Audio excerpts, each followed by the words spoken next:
What's up, everybody? Channel Pup here, back again, and today we're going to be doing my spoiler-free review of Doctor Strange and the Multiverse of Madness. Now, the abbreviation of this title is Doctor Strange Mom, which is fitting because if you turn it upside down, you get a wow.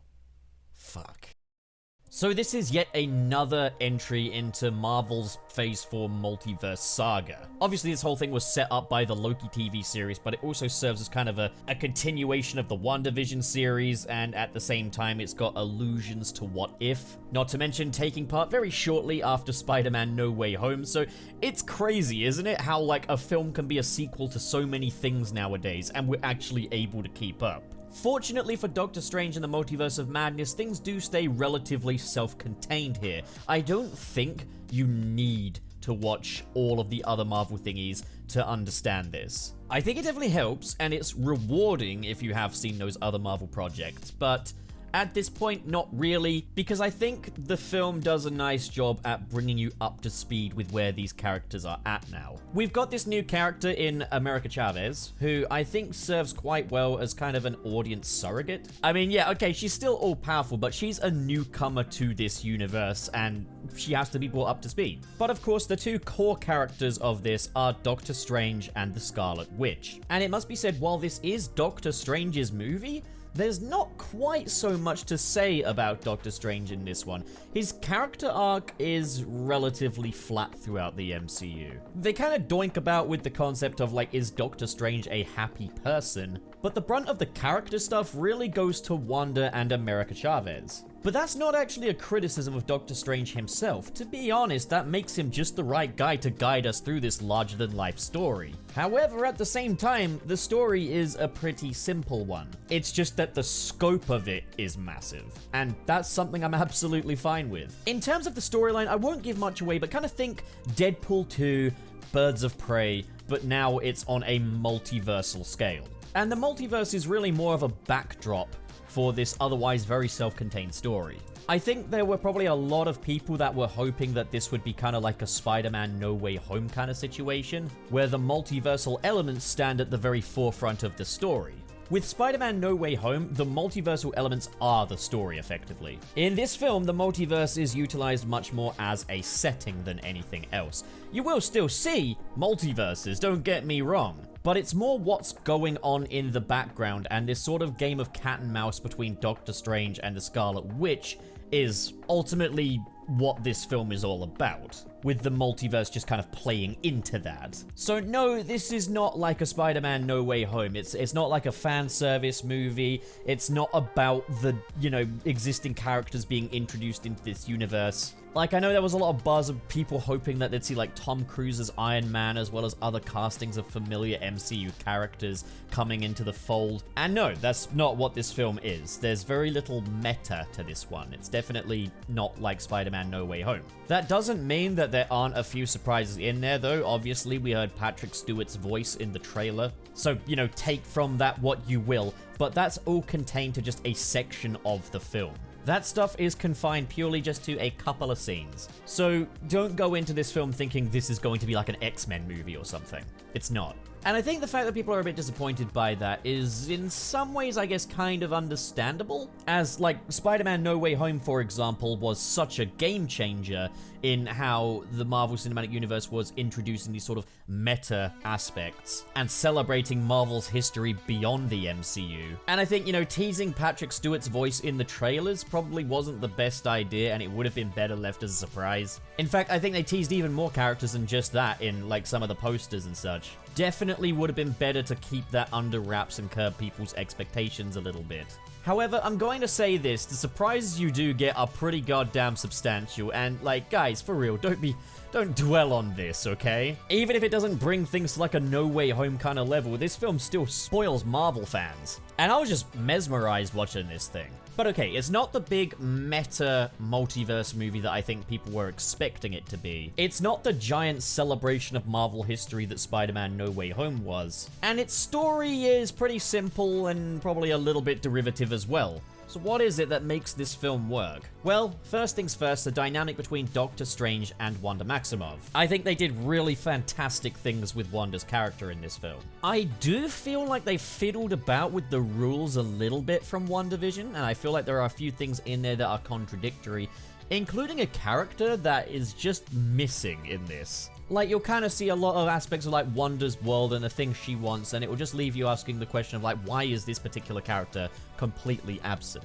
And I think you'll know who I mean when you see the film. But the real thing that makes me fall in love with this film, and maybe that's why I can't quite see eye to eye with a lot of the people that are disappointed, the real thing that made this for me is Sam Raimi. I think this film will live and die by how much you enjoy the direction.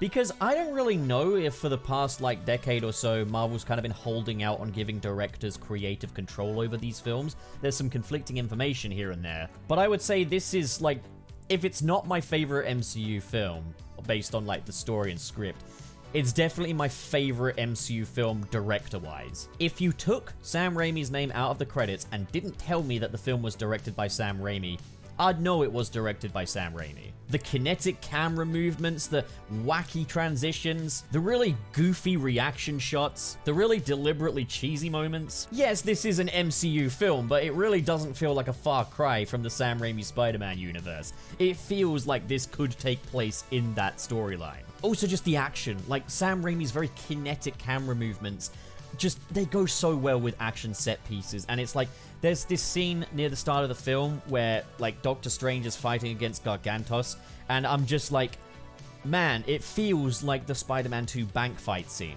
And then there's also the violence, which I won't give much away there, but this film is quite a bit more violent than previous MCU films. And it's all done in that very shameless, very unapologetic Raimi fashion. You also get plenty of those, like, split-second facial expression frames as well when something big's going on. I really feel like Sam Raimi made the most of Doctor Strange's abilities and Wanda's abilities. And not only that, there's a scene with, like, a Doctor Strange variant in there, and you guys will know what I'm talking about, but it's just like, damn, I couldn't see any other director going that hard for that. Maybe I'm putting other directors down here. Maybe it was in the script and not Sam Raimi's idea or anything, but it is so unapologetically over the top.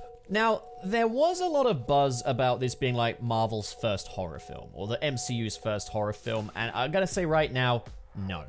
Sam Raimi does bring a lot of his horror expertise to this, yes, but it is by no stretch a horror film through and through. There's horror elements in there, but, like, as far as the genre of this film goes, I guess the safest way to say it would be it's a sci-fi action adventure. But again, that's the beauty of Sam Raimi's filmmaking, is it constantly refreshes itself into different genres. How he's so effortlessly able to cycle through, like, drama, through to comedy, through to horror, through to pure action. It just keeps everything moving. And by no stretch has Sam Raimi as a director lost any of his momentum in this one. Now, do I love it as much as I love, say, Sam Raimi's Spider-Man trilogy? Here's the thing. We're comparing an entry into an ongoing cinematic universe to what I would consider to be 3 of the greatest movies of all time. So the fact that I don't love Doctor Strange and the Multiverse of Madness as much as, say, Spider-Man 2 is not something I hold against it. The quality of Spider-Man 2 is not something I ever took for granted and never will. It's how I, as a Raimi fanboy, still love the MCU Spider-Man. But I think that original Raimi Spider-Man trilogy just has a stronger script, and I think Spider-Man is overall a more compelling character than Doctor Strange. It's probably not fair to compare, but I'm thrilled to see that Sam Raimi has entered the MCU and made his presence known. Now, if Jon Watts wants to take a break from superhero films, I can think of who I would like to take over as the director on MCU Spider-Man 4. I know it's not his Spider-Man, and yes, I would love to see him and Tobey work together again, but it would be so cool to see Sam Raimi step back into the director's chair for this new Spider-Man. At the same time, though, I understand it's quite a basic bitch opinion, and it's quite a safe bet as well, because we know that Sam Raimi and Spider-Man go together beautifully, so I'm still game to see what other directors bring to the table. So overall, my favorite aspect of Doctor Strange and the Multiverse of Madness was the directing, and that was what I wanted more than anything else, was for this to be like a Sam Raimi superhero film, a return to form, you know? I remember waking up the morning before I went to see the film, just like, oh crap, I'm going to see a Sam Raimi Marvel movie today. And I got the thing I was excited for more so than anything else with this film. So the best thing about this film, for me, is Sam Raimi. If you don't care so much for Sam Raimi as a director, this film is probably not going to have the same effect on you that it does on me. The story is pretty derivative, pretty simple, pretty safe. But if you just want to see a powerhouse of a director sit down with this otherwise pretty simple concept and just go ham with it, you're in for a good time. This is one more for the film enthusiasts among the Marvel Cinematic Universe's fanbase. And for that, I think it holds a really strong place.